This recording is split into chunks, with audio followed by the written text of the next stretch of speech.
Aku ditendang saat hamil. Anakku gugur. Suamiku membela selingkuhannya. Tak ada maaf. Tak ada penyesalan. Tapi dari lantai berlumur darah itu, aku bangkit. Bukan untuk membalas, tapi untuk merebut kembali hidupku. Karena aku bukan korban. Aku adalah perempuan yang memilih berdiri. Selamat datang di Santi Story. Channel ini menyajikan cerita yang penuh makna, haru, dan pelajaran hidup. Setiap cerita yang kami angkat berasal dari pengalaman nyata, dikemas dalam narasi yang menyentuh hati. Sebelum masuk ke ceritanya, sahabat jangan lupa absen dulu ya. Sahabat dari mana saja. Untuk kamu yang belum subscriber jangan lupa subscriber. Yang sudah subscriber semoga rezekinya mengalir. Yuk kita dengar ceritanya. Hujan gerimis membasahi jendela apartemen itu sore itu. Naila duduk di sudut ruang tamu, mengelus perutnya yang mulai membesar. Usia kehamilannya sudah masuk 5 bulan. Tangan kirinya memegang buku doa, sementara tangan kanan terus mengusap perutnya perlahan. Ia berbicara lirih, seolah bayi di dalam rahimnya bisa mendengar. Nak, sabar ya, ayahmu mungkin sedang sibuk. Kita harus kuat. Mata Naila berkaca-kaca. Sudah 3 hari Raka tidak pulang. Dan ini bukan pertama kalinya. Dulu Naila mencoba maklum, mengira semua itu karena pekerjaan. Tapi semakin kesini, logikanya kalah dengan rasa sepi yang menggerogoti malam-malamnya. Ia menatap jam dinding. Pukul 18.45. Biasanya saat seperti ini, pasangan suami istri makan malam bersama, bercerita tentang hari yang dilewati. Tapi di rumah itu, Naila hanya punya keheningan. Ketika pertama kali menikah dengan Raka, Naila merasa seperti perempuan paling beruntung. Ia berasal dari keluarga biasa di Jogja. Bertemu Raka yang mapan, pintar, dan berasal dari keluarga terpandang adalah sesuatu yang tak pernah ia bayangkan. Mereka berkenalan di sebuah acara amal, dan dari sana Raka mulai mendekatinya dengan cara yang lembut, perhatian, bahkan terlalu sempurna. Gak apa-apa kamu dari keluarga biasa, Nay. Aku gak cari status. Aku cari hati yang tulus, kata Raka saat melamar Naila 2 tahun lalu. Kalimat itu melekat dalam ingatan Naila. Kalimat yang dulu membuatnya yakin, meninggalkan pekerjaannya sebagai guru TK dan ikut suami ke Jakarta. Jauh dari orang tua, sahabat, dan lingkungan yang membuatnya nyaman. Ia berpikir itulah bentuk cinta, berkorban dan percaya. Namun setelah menikah, semua menjadi berbeda. Raka tidak pernah kasar. Tapi sikap dinginnya justru lebih menyakitkan. Naila bisa menghitung dengan jari berapa kali mereka mengobrol hangat dalam sebulan. Seringkali Raka hanya pulang larut, menyapa sekilas, dan masuk kamar tanpa menyentuh apapun yang sudah disiapkan Naila. Malam itu, Naila menunggu seperti biasa. Ia menyiapkan makanan kesukaan Raka, sup ayam kampung dan tempe goreng renyah. Tapi seperti dugaan, suara pintu yang ditunggu tak kunjung terdengar. Ponselnya pun tak berbunyi. Padahal pesan WhatsApp yang ia kirim tadi pagi hanya dibaca tanpa dibalas. Naila, Mas, nanti pulang jam berapa? Mau aku siapkan makan malamnya? Sudah mulai gerimis, hati-hati di jalan. Raka, dibaca pukul 9.12. Tak ada balasan. Naila duduk di meja makan seorang diri, memandangi 2 piring yang tertata rapi. Ia menggigit bibir, menahan air mata yang hendak jatuh. Ia merasa bodoh. Setiap hari seperti ini. Menyiapkan, menunggu, dan kecewa. Tapi entah kenapa, ia tetap melakukannya. Mungkin karena ia percaya, cinta itu butuh kesabaran. Atau mungkin karena ia tak tahu harus kemana jika menyerah. Tiba-tiba, perutnya terasa kencang. Bukan sakit, hanya seperti tertarik. Ia memegang bagian bawah perutnya, berusaha tenang. Maaf ya, Nak, ibu stres ya? Jangan ikut sedih. Ibu cuma rindu ayah kamu. Malam larut, dan suara hujan makin deras. Di luar, jalanan mulai sepi. Sementara di dalam, Naila tertidur di sofa, dengan air mata yang belum sempat ia keringkan sendiri. Tanpa ia tahu, di tempat lain, suaminya sedang duduk di sebuah restoran mewah, tertawa dan terlihat jauh lebih hidup, bukan bersama istri dan anak dalam kandungannya, tapi bersama seorang wanita lain yang tampak jauh lebih ceria, dan yang tidak perlu bersusah payah untuk dimengerti. Dan di sanalah kisah Naila perlahan dimulai. Sebuah cinta yang awalnya tampak indah, namun nyatanya harus ia pertahankan sendiri. Sebuah cinta yang perlahan melukainya, diam-diam, dalam diam suaminya sendiri. Pagi itu, matahari baru saja muncul ketika suara dering telepon rumah membangunkan Naila dari tidurnya. Ia mengerjap pelan, mencoba mengatur napas setelah mimpi buruk tentang sendirian di sebuah ruangan gelap. Dengan langkah pelan, ia bangkit dari kasur, membenahi selimut yang tadi malam tak sempat ia lipat, lalu berjalan ke ruang tengah. Telepon masih berdering, nyaring. Ia mengambil gagang telepon dan menjawab dengan suara serak. "Halo. Naila, ini Mama." Suara di ujung sana terdengar dingin, tanpa basa-basi. "Oh, iya Mama. Selamat pagi." "Pagi? Sudah hampir siang. Kamu masih tidur?" Wanita hamil itu bukan berarti jadi pemalas. Naila terdiam sejenak. Ini bukan pertama kalinya mertuanya berbicara seperti itu. Tapi tetap saja, setiap kata yang terlontar mampu menggoreskan luka yang belum sempat sembuh. "Saya bangun lebih pagi tadi, Ma. Cuma barusan rebahan sebentar," jawab Naila pelan, mencoba tetap sopan. "Ada pengajian di rumah. Datang ya. Jangan lupa pakai baju yang sopan dan jangan terlalu kampungan. Nanti ada tamu." Klik. Telepon ditutup tanpa pamit. Naila menatap gagang telepon yang kini hening. Perutnya terasa mual, bukan hanya karena kehamilan, tapi juga karena perasaan tak dihargai yang sudah terlalu sering datang. Setibanya di rumah mertuanya, Naila sudah merasa asing. Rumah besar itu megah, penuh lukisan mahal dan perabotan yang tak pernah benar-benar membuatnya nyaman. Sejak menikah dengan Raka, Naila sudah tahu bahwa ibu mertuanya, Bu Laksmi, tidak pernah benar-benar menerimanya. Bagi Bu Laksmi, Naila hanyalah gadis kampung yang beruntung bisa menikahi anaknya.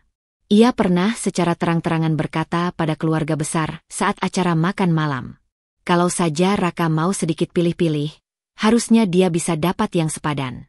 Minimal yang punya latar belakang keluarga terpandang." Kalimat itu diucapkan sambil menatap Naila dengan senyum tipis, di hadapan sepupu-sepupu Raka, para tante, dan kolega keluarga yang duduk melingkar sambil menyeruput sup asparagus. Naila hanya tersenyum waktu itu, menunduk, pura-pura tak mendengar. Tapi hatinya remuk. Siang itu, pengajian diadakan di halaman belakang. Para ibu-ibu datang dengan busana muslim elegan dan perhiasan mencolok. Naila duduk di barisan belakang, mengenakan gamis putih sederhana dan kerudung polos. Tak seperti wanita lain yang mengenakan pakaian penuh payet dan tas bermerek. Beberapa tamu meliriknya. Bisik-bisik kecil terdengar. Salah satunya terdengar cukup jelas. "Itu istrinya Raka ya? Kok beda ya auranya? Kayak bukan dari kalangan sini." Naila menunduk, pura-pura mengusap perutnya. Ia menggenggam tangannya sendiri, sekuat mungkin menahan air mata. Lagi-lagi ia merasa tak punya tempat. Setelah acara, Bu Laksmi menghampirinya sambil menyerahkan piring berisi sisa makanan. "Naila, tolong bantu bawa ini ke dapur. Jangan cuma duduk. Kamu kan bukan tamu." Naila menerima piring itu sambil tersenyum kecil, walau hatinya sudah terhimpit. Ia berjalan ke dapur sambil menarik napas dalam. Dan ketika ia kembali, ia melihat Bu Laksmi berbicara dengan seorang wanita muda berpakaian anggun. Wanita itu tertawa, dan Bu Laksmi terlihat begitu hangat. Naila hanya berdiri mematung di sudut ruangan. Sampai akhirnya, ia mendengar Bu Laksmi berkata dengan suara yang jelas, "Intan ini calon yang sebenarnya cocok sama Raka. Cantik, pintar, latar belakang keluarganya juga jelas." Naila tahu nama itu. Intan. Teman lamanya. Orang yang dulu juga dekat dengan Raka, sebelum ia datang dalam hidup pria itu. Naila menelan ludah. Ada getar aneh di dadanya. Tapi ia tetap melangkah, menyapa dengan sopan. Intan tersenyum singkat, lalu berbalik memeluk Bu Laksmi lagi. Sore itu, saat Raka menjemputnya, Naila mencoba bercerita. Ia berharap Raka mendengarkan, membelanya, atau paling tidak, membuatnya merasa tidak sendirian. Tapi seperti biasa, Raka hanya berkata, "Mama memang begitu orangnya, jangan diambil hati. Kamu terlalu sensitif." Lalu sunyi. Sunyi yang begitu panjang. Dan dalam diam itu, Naila tahu, ia tidak hanya menikahi Raka. Ia juga sedang mencoba bertahan dalam keluarga yang menolaknya sejak hari pertama. Sebuah keluarga yang menganggapnya tak cukup pantas, tak cukup layak, untuk berdiri sejajar. Bahkan ketika ia mengandung darah mereka. Jam menunjukkan pukul 22.17 saat suara pintu apartemen akhirnya terbuka. Naila yang sejak maghrib duduk di ruang tamu, langsung berdiri dengan perut membesar dan wajah cemas. Ia menoleh, melihat Raka masuk tanpa menatapnya, hanya melepas sepatu dan langsung meletakkan kunci di atas meja. "Kamu belum tidur?" tanya Raka datar. Suaranya dingin seperti suhu AC di ruangan itu. Naila mengangguk pelan. "Aku nungguin kamu. Aku masak tumis daging sama sop, takut kamu belum makan." "Aku udah makan di luar," jawab Raka singkat, berjalan menuju kamar sambil melepas jas kerjanya. Naila terdiam. Bukan karena kaget, tapi karena sudah terlalu sering itu terjadi. Ia hanya mengikuti Raka ke kamar, berniat membantu menyimpan jas dan dasinya. Tapi saat ia mendekat, hidungnya mencium aroma tajam, parfum wanita yang bukan miliknya. Bukan aroma sabun hotel atau pewangi pakaian. Ini parfum mahal yang manis dan menyengat. Aromanya tertinggal kuat di kerah jas Raka. Ia menelan ludah, lalu mencoba bertanya dengan suara selembut mungkin, "Parfum siapa, Mas?" Raka menoleh dengan dahi berkerut. "Apa? Di jasmu, ini bukan parfum kamu, bukan juga punyaku." Raka menghela napas berat. "Ya ampun Nay, kamu mulai lagi. Aku duduk dekat klien perempuan, mungkin dia pakai parfum menyengat. Nggak usah dibesar-besarkan." Naila mengangguk, tapi dadanya nyeri. Ia ingin percaya. Tapi rasa-rasanya, logikanya sudah mulai menggigil. Kecurigaan bukan muncul dari satu kejadian, tapi dari serpihan kecil yang ia kumpulkan dalam diam selama berminggu-minggu. Raka yang pulang semakin larut. Raka yang mulai jarang mengelus perutnya, tidak lagi menanyakan hasil kontrol ke dokter, bahkan lupa jadwal imunisasi kandungan. Padahal dulu, ia yang paling rajin mencatat dan menyiapkan semuanya. Kini semua seperti kewajiban yang Naila tanggung sendiri. Dan kemudian malam itu, saat Raka sudah tertidur, Naila duduk di sisi tempat tidur dengan laptop menyala. Ia membuka rekening bisnis Raka, yang sebenarnya terhubung dengan salah satu usaha keluarga mereka, dan ia memiliki akses terbatas karena pernah dipercaya sebagai bagian manajemen awal. Tangannya gemetar saat melihat mutasi transaksi sebulan terakhir. Ada pengeluaran berulang dengan nominal besar, dikirim ke satu nama, Intan Prameswari. Nama itu lagi. Transfer pertama 5 juta. Lalu 10 juta. 20. Bahkan ada satu yang mencapai 50 juta dengan keterangan. Untuk pengobatan dan sewa unit. Air mata Naila mengalir perlahan. Ia menahan napas, menekan isak yang hendak keluar dari tenggorokannya. Ia tidak ingin membangunkan Raka. Belum malam ini. Ia hanya menatap layar itu dalam sunyi yang semakin mencekam. Perutnya kembali terasa kencang. Bayinya seakan ikut menegang bersama ketakutan ibunya. Naila mematikan laptop, lalu berjalan ke balkon apartemen. Jakarta sudah sepi. Lampu-lampu kota berkedip di kejauhan. Angin malam menyapu wajahnya yang basah. Ia menatap langit, berbisik lirih. Kalau memang benar, aku harus tahu. Aku harus lihat sendiri. Tuhan, jangan biarkan aku terus hidup dalam keraguan. Esoknya, Naila mulai mencatat kebiasaan baru Raka. Pulangnya jam berapa? Pergi dengan mobil yang mana? Dan paling penting, alasan apa yang ia berikan? Raka tak pernah curiga. Naila tetap seperti biasa. Memasak, menyiapkan pakaian, mengurut kakinya jika ia pulang lelah. Tapi jauh di dalam dirinya, Naila sudah mulai menyusun kebenaran demi kebenaran. Ia tidak ingin menjadi istri yang menuduh tanpa bukti. Tapi malam itu, dengan sisa parfum wanita di jas suaminya, dan nama yang muncul di setiap transfer rekening, ia tahu, ada sesuatu yang mulai membusuk dalam rumah tangganya. Dan dia bersumpah, jika semua ini benar, ia tidak akan diam. Tidak untuk dirinya. Dan tidak untuk anak yang tengah bertumbuh dalam tubuhnya. Sabtu siang, langit Jakarta mendung seperti hati Naila yang semakin lama semakin sesak oleh prasangka.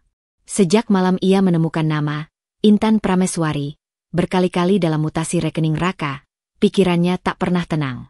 Ia mengenal nama itu. Terlalu baik. Bahkan terlalu dekat. Intan bukan hanya kenalan. Ia adalah sahabat Naila saat kuliah. Mereka sering belajar bersama, berbagi mimpi, bahkan saling menguatkan saat sama-sama berjuang di ibu kota. Tapi setelah Naila menikah, hubungan mereka merenggang perlahan. Naila pikir itu wajar. Mereka sudah sibuk dengan kehidupan masing-masing. Hingga kini. Siang itu, Naila tidak sengaja melihat notifikasi email dari pengelola apartemen yang masuk ke HP Raka yang tertinggal di meja makan. Isinya pemberitahuan servis lift unit penthouse Emerald Tower. Yang membuat Naila bingung. Unit itu bukan milik mereka. Tapi ada satu kalimat yang membuat jantungnya berdegup kencang. Mohon maaf atas ketidaknyamanan lift unit 19A yang digunakan oleh Bapak Raka Pradana dan Ibu Intan Prameswari. Naila terdiam lama. Nafasnya tercekat. Ia bahkan merasa detak bayinya ikut melambat. Tangannya gemetar saat mengambil tas dan kunci mobil. Perutnya sudah berat, tapi ia tidak peduli. Ia ingin tahu. Ia harus tahu. Emerald Tower berdiri megah di kawasan elit. Naila datang dengan jaket panjang dan masker. Ia masuk diam-diam, memanfaatkan keramah tamahan satpam yang tak menyadari identitasnya sebagai istri pria yang tinggal di atas. Ia naik ke lantai 19 dengan degup jantung yang entah bagaimana masih bertahan di dadanya. Lift berhenti. Pintu terbuka. Langkah Naila pelan tapi pasti. Unit 19A tepat di ujung koridor. Saat ia mendekat, terdengar suara tawa dari dalam. Tawa perempuan. Terlalu akrab. Terlalu menyakitkan. Lalu pintu itu terbuka.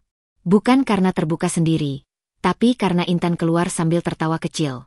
Disusul Raka yang berdiri di belakangnya sambil merapikan kerah kemejanya. Mata mereka bertemu. Waktu seperti berhenti. Raka membeku. Intan juga.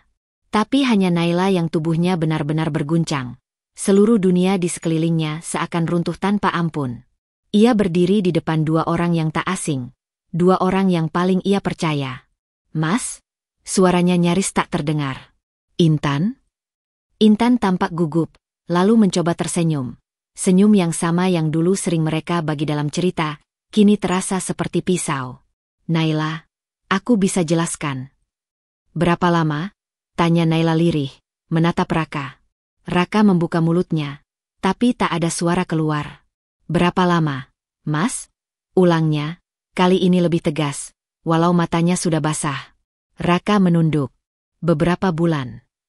Waktu aku hamil anakmu. Suaranya pecah. Tak ada yang menjawab. Naila menatap perutnya. Bayinya bergerak. Seakan ikut merasakan pengkhianatan yang sedang terjadi. Kenapa? Mas? Apa aku kurang? Aku rela jauh dari keluargaku. Aku tinggal di rumah yang bukan milikku. Aku berusaha jaga anak kita. Dan kamu malah tidur dengan sahabatku sendiri. Intan meneteskan air mata. Tapi itu tidak membuat Naila iba. Maafkan aku, Nay. Aku nggak niat begini. Aku cuma... Jangan, Tan. Jangan pakai kata maaf kalau kamu tahu kamu yang paling tahu bagaimana aku mencintai Raka. Suaranya retak. Hari itu, Naila pergi tanpa drama. Ia turun dengan tubuh gemetar. Tangan yang menekan perut, dan kepala yang berusaha tetap tegak walau rasanya tak kuat. Sesampainya di parkiran, ia menangis sekencang-kencangnya di dalam mobil. Tangan kirinya menggenggam kemudi, tangan kanannya memegang perutnya. Aku masih berharap dia berubah, Nak, demi kamu. Tapi ternyata, yang hancur bukan cuma hatiku, tapi juga kepercayaan yang selama ini aku rawat. Naila pulang sore itu dengan hati patah dan dada yang sesak. Tapi ia tidak mengamuk. Ia tidak menghancurkan apapun. Ia hanya diam. Tapi dalam diam itu, sebuah keputusan perlahan tumbuh. Ia mungkin sudah tak bisa menyelamatkan cinta. Tapi ia masih bisa menyelamatkan dirinya sendiri. Dan anaknya. Hari itu, langit mendung seperti pertanda buruk yang ditulis semesta. Naila duduk di ruang tamu rumah dengan wajah pucat.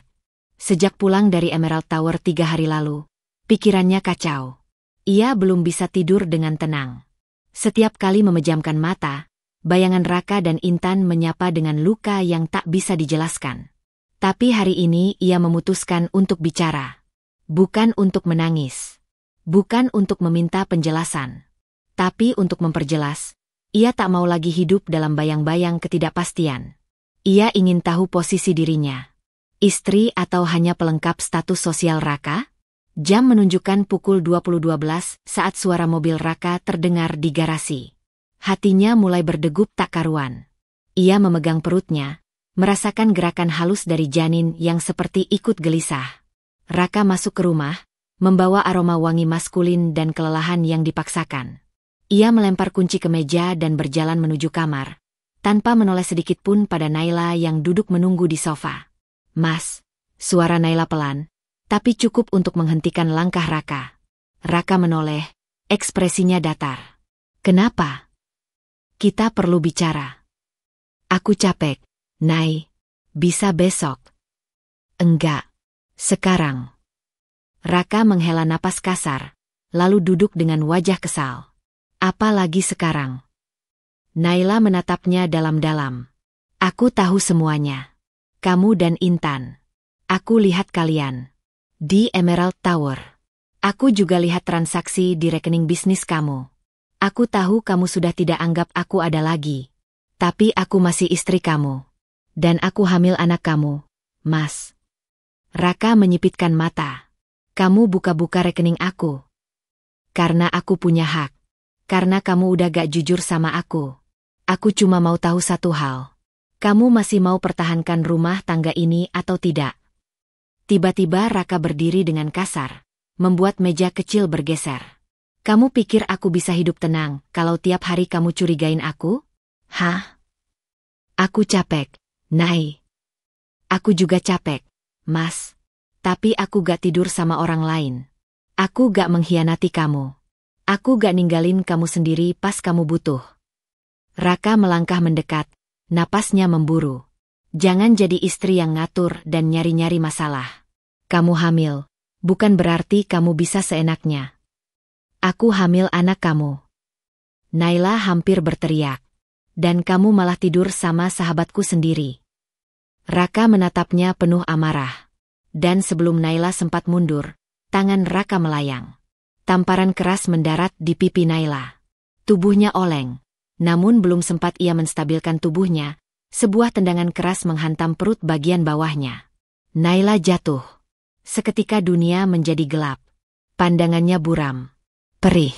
Lemas. Ada nyeri yang menjalar dari rahimnya ke seluruh tubuh. Darah merembes dari bawah roknya. "Cepat. Terus keluar." "Aku. Mas. Darah." Suaranya tercekat. Tapi Raka hanya menatapnya dengan mata dingin. "Jangan drama, Nay." Dan saat itu juga, pintu rumah terbuka. Intan masuk, membawa tas belanja dan sebotol wine. Wajahnya ceria. Sebelum membeku saat melihat Naila tergeletak di lantai, berdarah, wajah lebam, dan tubuh gemetar. Intan melangkah cepat, panik, tapi Raka menahan bahunya. "Jangan ikut campur." Dia yang mulai duluan. "Mas, tolong, rumah sakit." Suara Naila lirih. Matanya sudah mulai mengabur. Ia mencoba merangkak, namun tubuhnya terlalu lemah. Sementara itu, Raka berjalan ke dapur, mengambil air minum dan meneguknya. Seolah tak ada yang terjadi. Intan akhirnya menghubungi ambulans. Tapi saat bantuan datang, denyut janin di dalam kandungan Naila sudah tak terdengar lagi. Rumah sakit itu sunyi malam itu. Naila terbaring lemah dengan infus menancap di tangan, perutnya kini terasa kosong. Bukan hanya secara fisik, tapi juga secara batin. Ia sudah kehilangan. Bukan hanya bayinya, tapi juga akal sehat Raka, hatinya, dan harga dirinya. Dokter hanya menatapnya iba. Perawat menepuk lembut bahunya. Tapi semua itu tak mampu menyembuhkan luka di jiwanya. Tangisnya keluar tanpa suara. Air mata mengalir tak tertahan. Ia menatap langit-langit putih di atasnya, dan di dalam pikirannya hanya ada satu kalimat. "Aku bahkan belum sempat memelukmu, Nak. Tapi kamu pergi karena ayahmu memilih menyakitiku demi wanita lain." Dan di saat itulah, Naila bersumpah. Ia tidak akan mati dalam luka ini. Ia akan bangkit. Karena sekarang, semuanya sudah dimulai. Hujan turun deras ketika Naila dipulangkan dari rumah sakit. Angin dingin menyusup ke dalam jaket tipis yang menutupi tubuhnya yang masih lemah. Bekas infus masih membekas di punggung tangan kirinya. Wajahnya pucat, dan langkahnya tertatih. Tak ada yang menjemputnya. Tak ada Raka. Tak ada keluarga suami. Hanya sopir yang dikirim oleh asistennya Raka, yang datang tanpa sepatah kata pun. Mobil hitam itu membawa Naila ke rumah megah keluarga Pradana, tempat ia selama ini disebut menantu, meskipun tidak pernah benar-benar dianggap bagian dari keluarga. Saat pintu gerbang terbuka, Naila merasa napasnya sesak. Dada kirinya seperti diremas. Luka fisik akibat keguguran belum sembuh, tapi luka batin, itu lebih dalam. Ia memasuki rumah dengan langkah pelan, berharap setidaknya ada sedikit empati. Tapi yang menyambutnya hanya tatapan dingin dari Bu Laksmi, ibu mertuanya. Jadi kamu pulang. Suara itu terdengar seperti tuduhan, bukan sambutan. Naila menunduk.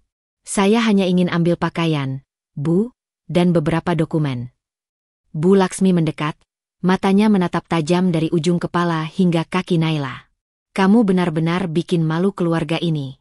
Sudah tidak tahu diri. Sekarang malah bikin keguguran dan jadi bahan omongan tetangga. Apa yang sebenarnya kamu harapkan dari semua ini? Naila terdiam. Jari-jarinya mengepal pelan. Ia berusaha tetap tenang, menahan amarah yang menari-nari di tenggorokan. Saya tidak pernah berharap dipukul, Bu. Apalagi kehilangan anak saya. Suara Naila parau. Bu Laksmi mendengus. Anak? Kamu itu belum tentu bisa jadi ibu yang baik. Kandungan aja gak bisa kamu jaga. Baru stres sedikit. Sudah tumpah darah. Lihat diri kamu. Keluarga kami tidak butuh istri lemah macam kamu. Naila memejamkan mata. Setetes air mata jatuh pelan ke pipinya. Tapi kali ini ia tidak menangis karena takut, melainkan karena sakit yang perlahan berubah menjadi nyala dalam dirinya. Di mana Raka, Bu? Tanyanya dengan suara yang mulai datar. Dia sudah cukup sabar. Tapi kamu yang terlalu lebay. Main lapor polisi, main drama rumah tangga. Semua aib sudah kamu umbar kemana-mana. Sekarang lebih baik kamu pergi saja. Rumah ini bukan untuk perempuan yang suka mengadu dan merusak nama baik. Naila mengangkat kepalanya. Saya tidak mengadu, Bu. Saya hanya bertahan.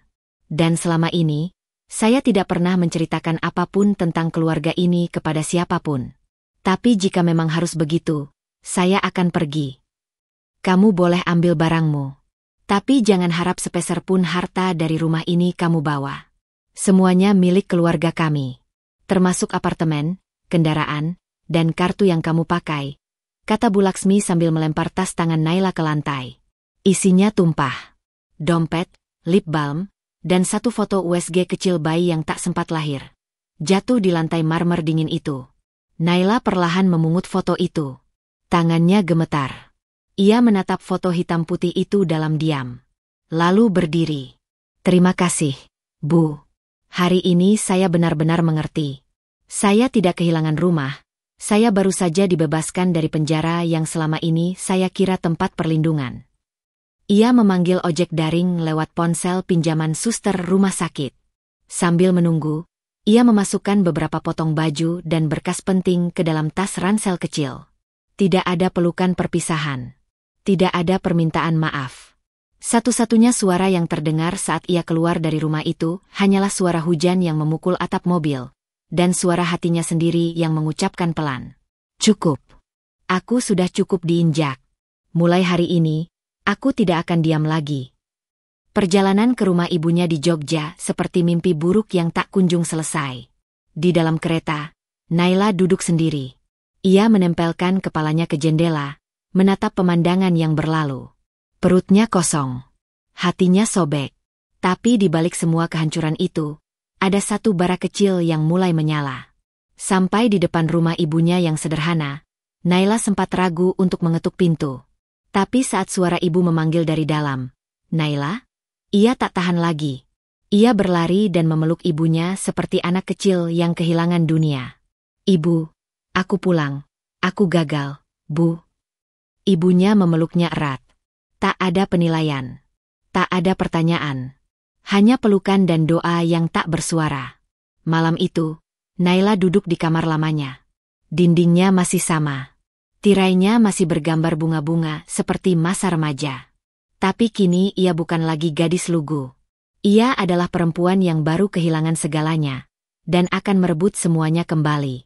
Dalam diam, ia menatap layar ponselnya dan mulai menulis. Kau tendang aku keluar dengan luka.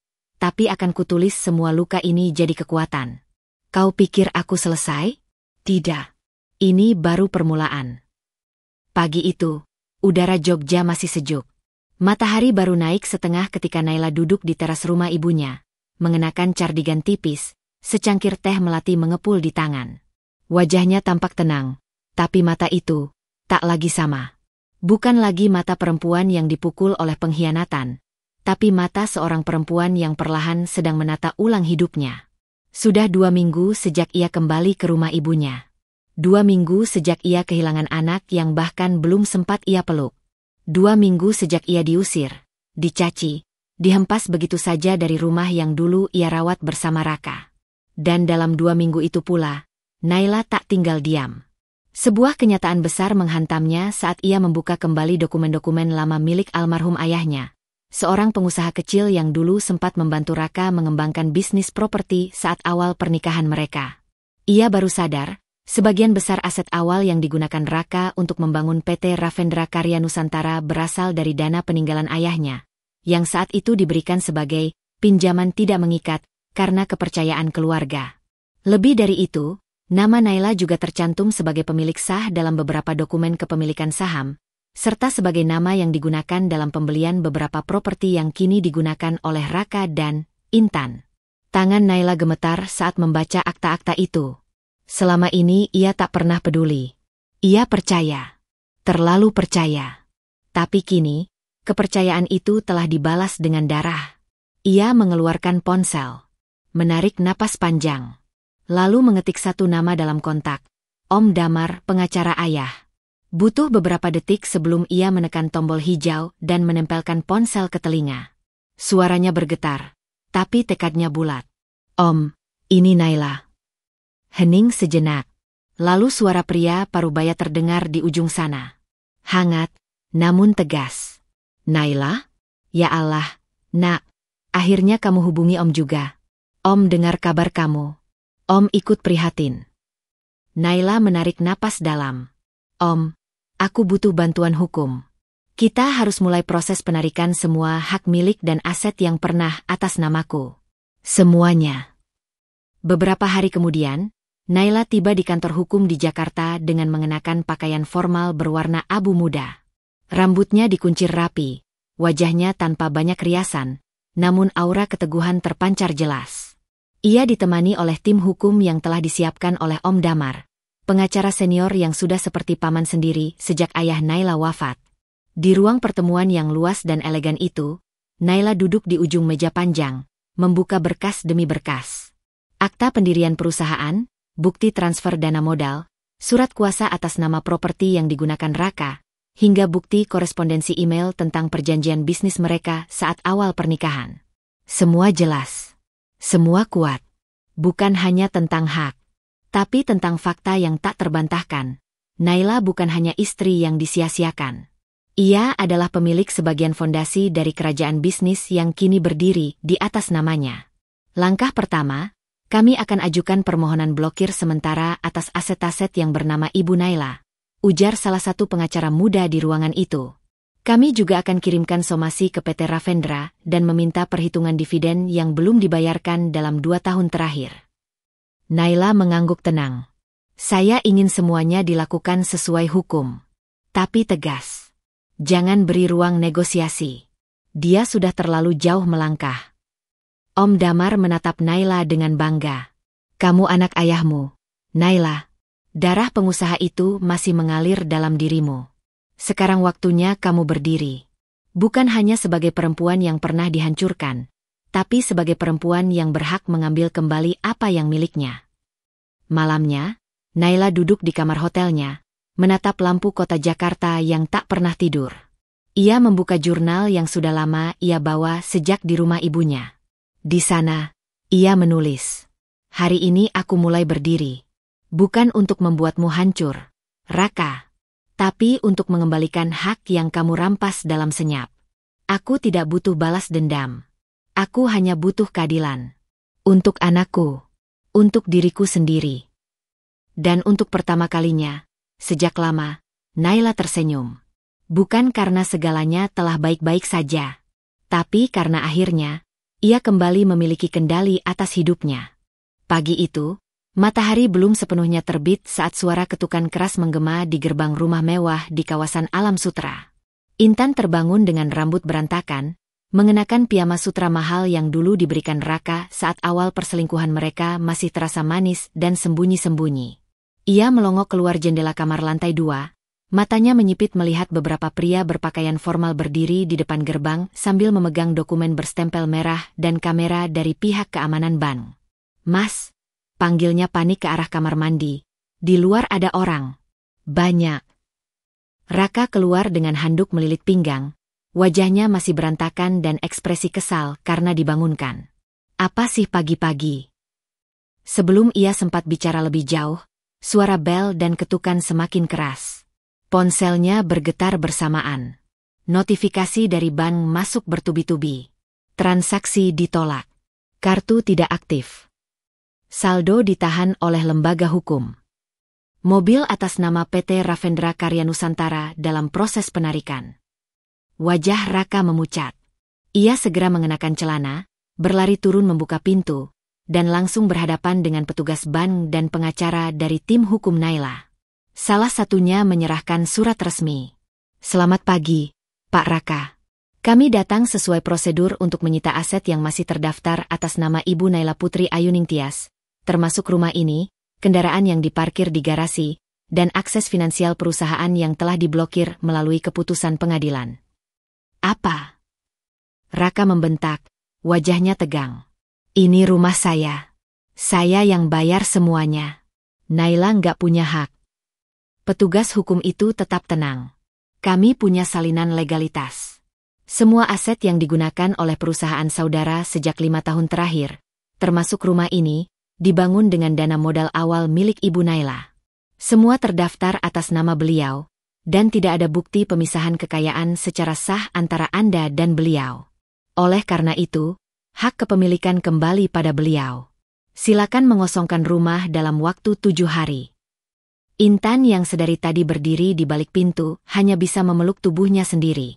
Ketakutan mulai merayapi tubuhnya saat melihat mobil-mobil mewah yang biasa ia gunakan satu persatu ditarik oleh petugas leasing dan tim kurator hukum. Bahkan anjing peliharaan ras langka yang baru dibeli 3 bulan lalu, ikut diserahkan ke tempat penampungan karena tidak ada bukti legal bahwa Raka memilikinya secara pribadi.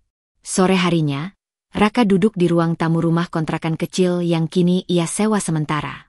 Tangannya bergetar saat menekan nomor Naila. Nada sambung berdering. Sekali, 2 kali, tak diangkat.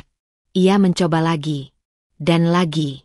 Akhirnya, terdengar suara wanita dari mesin penjawab otomatis.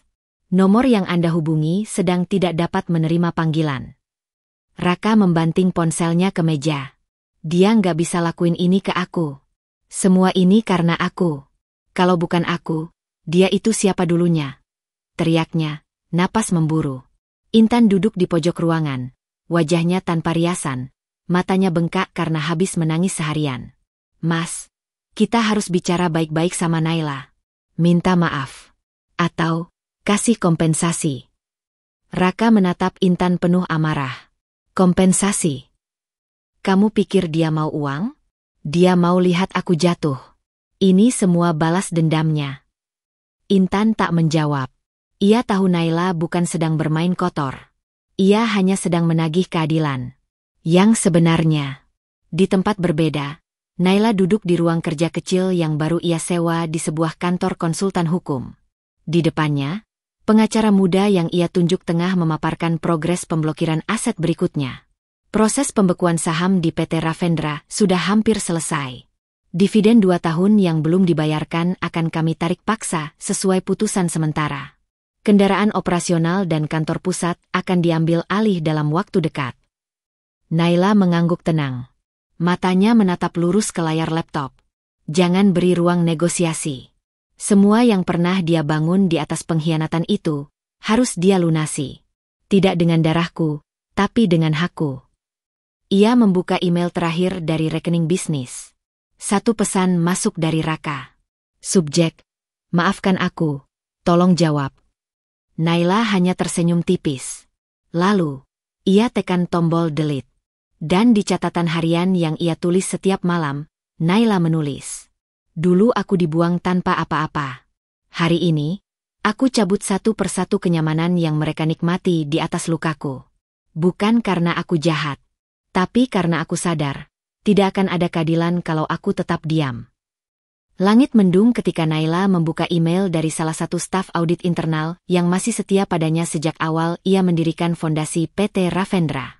Subjek email itu hanya satu kata, bukti. Tangannya bergetar ketika ia mengklik file yang terlampir. Mata Naila terpaku pada laporan setebal 80 halaman yang mencatat aktivitas tidak wajar dalam aliran kas perusahaan selama 2 tahun terakhir. Di sana tercatat jelas, transaksi siluman, pencairan dana tanpa nota, pembelian aset pribadi dengan anggaran perusahaan, hingga transfer ke rekening pribadi atas nama Intan Prameswari dan satu nama samaran yang belakangan diketahui adalah nama palsu yang digunakan Raka di rekening luar negeri. Mata Naila berkaca-kaca. Tapi kali ini bukan karena sakit. Ini adalah kebenaran. Dan kebenaran selalu menemukan jalannya. Ia mencetak laporan itu, mengemas semua bukti dalam map, lalu menelepon pengacaranya. Om Damar, waktunya. Kita lapor ke Unit Tindak Pidana Korupsi dan Pencucian Uang. Hari ini. Di kantor Bareskrim, Naila menyerahkan dokumen satu persatu. Lengkap dengan laporan akuntan forensik, rekaman email internal, dan surat pernyataan dari mantan staf keuangan yang mengakui bahwa ia ditekan oleh Raka untuk menandatangani laporan fiktif. Petugas hukum mencatat semuanya. Mereka takjub dengan kelengkapan bukti yang Naila bawa. Ini bisa kena pasal 374 KUHP tentang penggelapan dalam jabatan, dan pasal 3 UU Tindak Pidana Pencucian Uang. Ditambah pasal pemalsuan dokumen, bisa lebih dari 10 tahun penjara, kata penyidik senior, menatap Naila dengan hormat. Naila mengangguk pelan. Saya tidak balas dendam, Pak. Saya hanya menuntut apa yang harusnya dituntut. Mereka tidak hanya menghancurkan rumah tangga saya, tapi juga mempermainkan hukum. Ini bukan soal saya lagi. Ini soal keadilan. 3 minggu kemudian, media mulai heboh. Pengusaha properti Raka Pradana diduga lakukan penggelapan dana perusahaan. Sosok Intan Prameswari, wanita simpanan yang ternyata terlibat skandal keuangan. Mantan istri beberkan bukti, jerat hukum ancam Raka dan kekasihnya. Foto-foto mereka tersebar di mana-mana. Termasuk saat mereka digiring ke dalam mobil tahanan usai penyidik memanggil mereka secara resmi untuk diperiksa sebagai tersangka. Intan menangis, wajahnya lusuh. Tak ada lagi lipstik mahal atau tas branded. Raka terlihat lebih tua dari usianya, dengan sorot mata kosong seperti kehilangan arah. Wartawan menyerbu. Mikrofon diarahkan ke wajah mereka. Pak Raka, benar Anda menggunakan dana perusahaan untuk kebutuhan pribadi? Bu Intan, apakah Anda mengetahui bahwa rekening Anda digunakan untuk pencucian uang? Mereka bungkam. Di sisi lain, Naila duduk di kantor pengacaranya, menonton siaran langsung dari televisi kecil. Di tangannya, ada secangkir kopi yang mulai dingin. Tapi ia tak meminumnya. Ia hanya menatap layar itu dengan mata yang tenang. Tidak puas. Tidak senang. Tapi ada perasaan lega yang mengalir pelan-pelan dalam dadanya. Bukan karena mereka menderita, tapi karena akhirnya, keadilan mulai menampakkan wujudnya. Sore itu, ia menulis kembali di jurnalnya. Kamu dulu tertawa di atas lukaku. Tapi lihat, hari ini bukan aku yang membalasmu, tapi hukum. Aku hanya duduk diam, dan membiarkan kebenaran yang bekerja. Ini bukan kemenangan. Ini peringatan. Bahwa siapapun yang membangun istana di atas kebohongan, akan melihatnya runtuh tanpa perlu satupun tanganku menyentuhnya. Denting waktu berjalan lambat di balik jeruji. Dinding-dinding lembab lembaga pemasyarakatan itu menyimpan ratusan suara luka. Namun tak ada yang lebih sunyi dari suara penyesalan yang datang terlambat. Raka duduk di pojok sel, mengenakan seragam tahanan berwarna kusam. Rambutnya mulai panjang, tak terurus. Wajahnya tirus, penuh gurat letih. Sejak hari itu, hari ketika hakim mengetuk palu dan menjatuhkan vonis 7 tahun penjara untuk penggelapan dan pencucian uang, waktu seperti berhenti berjalan untuknya. Ia tak pernah menyangka semuanya akan berakhir seperti ini. Rumah hancur, perusahaan dicabut, reputasi di media luluh lantak, dan wanita yang dulu selalu ada di sisinya, kini bahkan tak menoleh sedikit pun ke arahnya. Hari itu, ia duduk dengan selembar kertas dan pena usang. Tinta tangan menggantikan suara yang tak lagi bisa ia sampaikan secara langsung. Setiap huruf ditulis perlahan, seolah waktu bisa ia putar kembali melalui tiap kalimat yang tertuang. Naila, aku tahu aku tidak pantas menulis ini. Mungkin kau bahkan tak akan membaca sampai habis. Tapi aku ingin jujur untuk pertama kalinya setelah sekian lama. Kau benar. Aku sudah menghancurkanmu, mengkhianatimu. Bahkan membiarkanmu kehilangan anak kita tanpa satupun tangan yang menolong. Dan kini, di tempat ini, di balik tembok bau dan dingin, aku baru tahu arti sepi yang sebenarnya. Bukan ketika aku sendiri, tapi ketika orang yang paling mencintaiku sudah memilih pergi. Kau adalah cahaya yang kupadamkan sendiri. Aku terlalu sombong, terlalu buta oleh ego dan godaan dunia. Maafkan aku, walau aku tahu, maaf ini tak akan pernah cukup.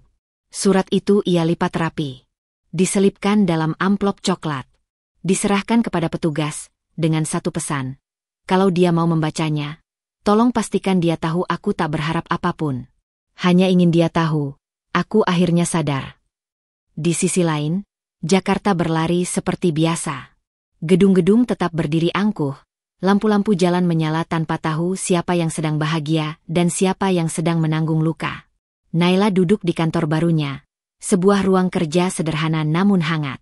Di dinding, ada lukisan bunga matahari yang ia lukis sendiri, dan di rak kecil, berdiri tegak foto kecil hasil USG bayinya yang dulu tak sempat lahir. Ia tidak menyembunyikan kehilangan itu. Ia merawatnya, seperti merawat luka yang telah berubah menjadi kekuatan. Seorang staf masuk, menyerahkan sebuah surat. Ibu Naila, ini dari pihak lapas. Surat dari Pak Raka. Naila hanya menatap amplop itu beberapa detik. Ia tidak gemetar, tidak juga marah. Ia menerimanya, meletakkannya di atas meja, lalu kembali menatap layar laptop. Surat itu tetap tertutup. Sampai sore berganti malam, surat itu tetap diam di sana. Karena Naila tahu, tidak semua penyesalan layak mendapatkan panggilan balik. Beberapa kesalahan terlalu dalam untuk diampuni. Dan beberapa luka, tak perlu disentuh lagi untuk bisa sembuh. Di balkon rumahnya malam itu, Naila berdiri menatap langit, menghirup udara malam yang dingin namun damai. Ia tersenyum kecil, bukan karena bahagia, tapi karena akhirnya ia bebas. Dari semua jerat yang pernah menahannya. Dari cinta yang tak layak. Dari bayang-bayang masa lalu. Dalam hati, ia berkata, mungkin dia menyesal.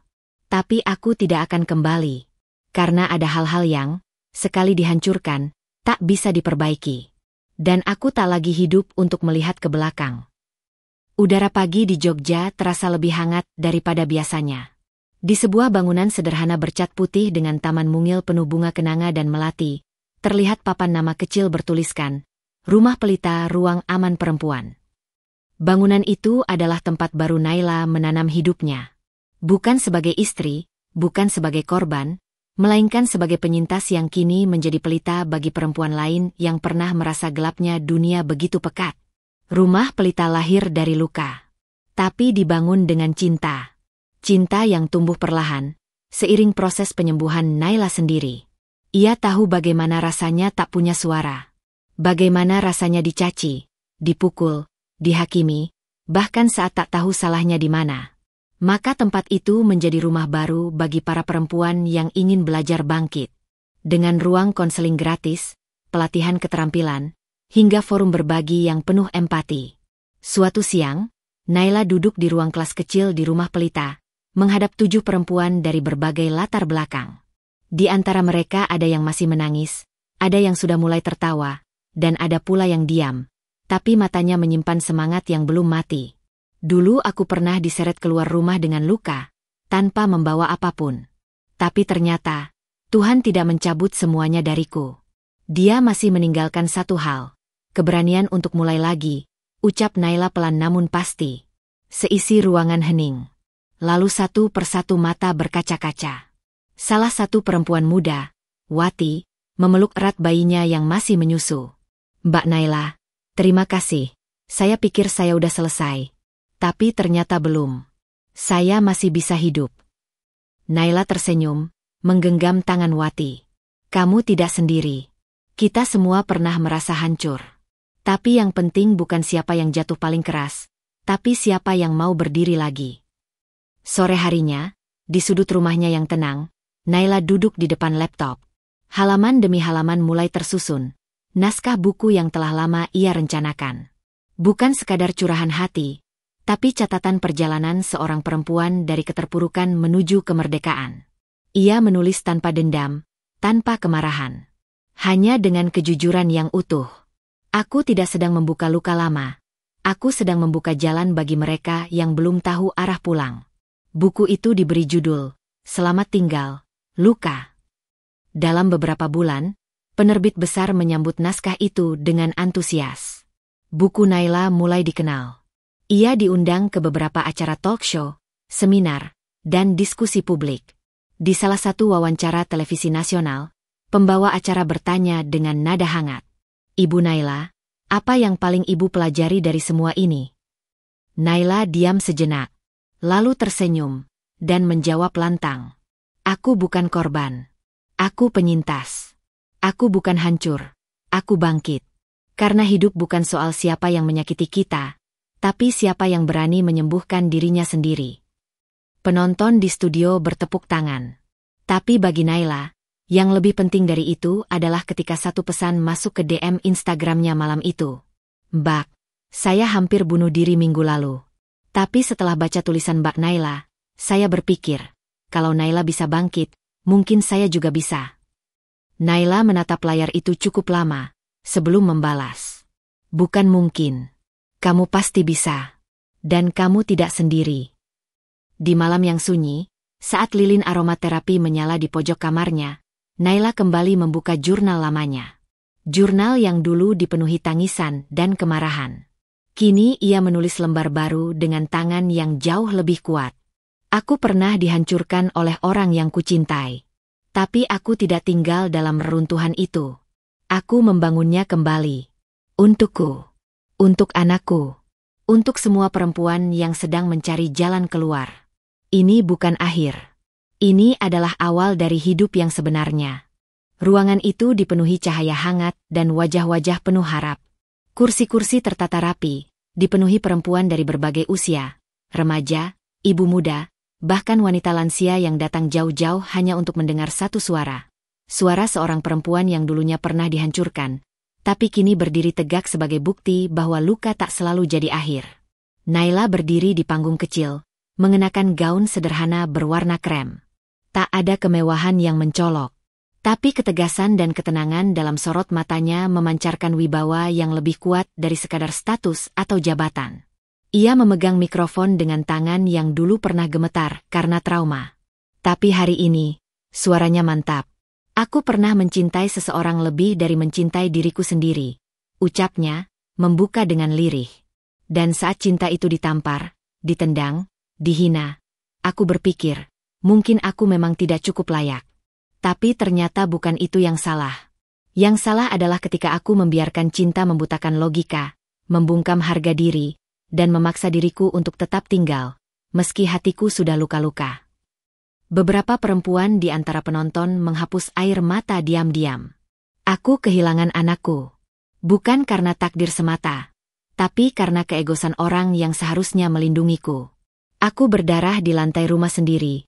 Tidak ditolong, hanya disebut berdrama. Tapi justru di titik itulah aku dilahirkan kembali.